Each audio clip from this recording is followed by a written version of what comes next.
I'm Jeff, and this is my final project for the Sios ELA30. It's about Canadian landscape. My landscape of choice is actually all things Canada. Some might say, hey, Jeff, it says here, choose one landscape. All things Canada doesn't count. Well, here you go. I got the Daniel Permission Certificate here, you see? Now, for Canada's history landscape is all about how people's life changed between now and then. Here are two simple pictures to represent how it went.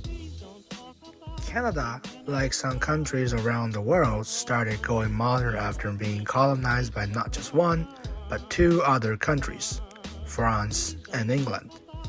During this period, Canada began to receive modern supplies, for instance, modern mechanics, architect technology, and science knowledge. Of course, Canada already started receiving such modern elements back when the first group of immigrants arrived. However, it is safe to say that Canada is on a more stable and direct track when it became a colony of other countries. After Canada became independent, it continues to grow its local industries and economy step by step, and finally becomes the Canada we all know today. One of Canada's most iconic brand in Taiwan is of course Arc'teryx. Arc'teryx? Moving on. Now, for Canada's contemporary landscape. Contemporary means modern, and there's just too many things to begin with.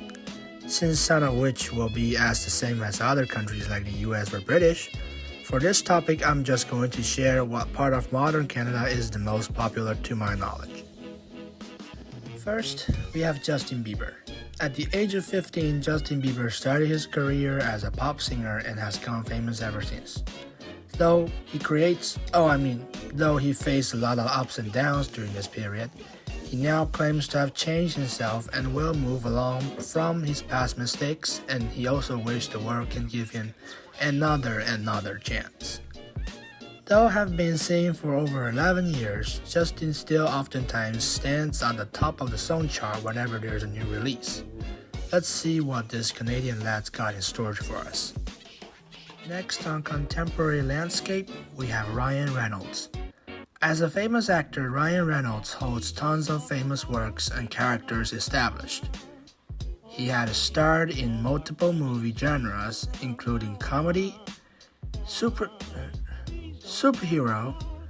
live action, game, mystery. Ryan is an actor who can make the role he plays come to life, as if audiences go to the theater to watch his story, not the character's story. To me, that's really fascinating. For the next topic, we have Canada's physical landscape. Ranking as the second largest country by landmass around the world, Canada's got many iconic landscapes we should get to know about. There's an island at the north having two national parks, the Northern Lights, which everyone's dying to see. They have a national park here and they have a national park there. Ooh, Saskatchewan.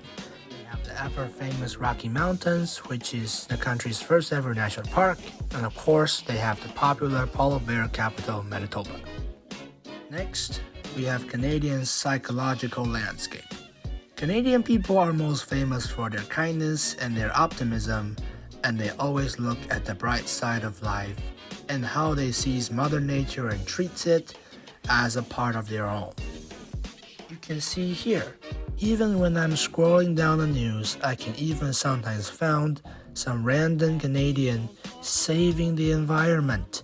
How cool is that? Here we have Canada's political landscape. Throughout this SIOS Canada course, I can clearly state that Canada is having some political issues. For instance, the fights between the white people and the Aboriginal people like the Métis, having rights problems, land problems, and personal biases problems. These are the things all Canadians should work together for each other's better future as a whole, isn't it?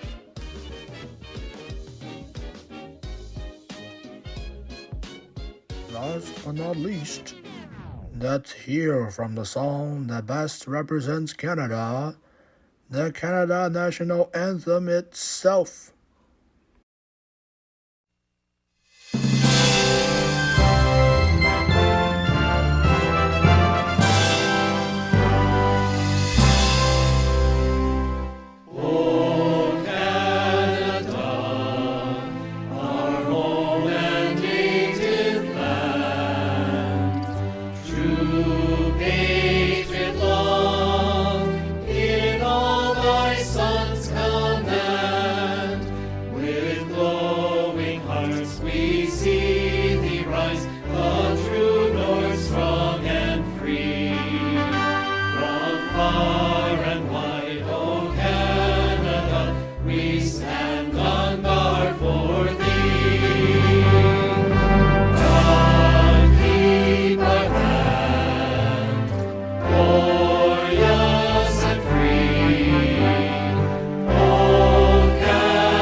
Keep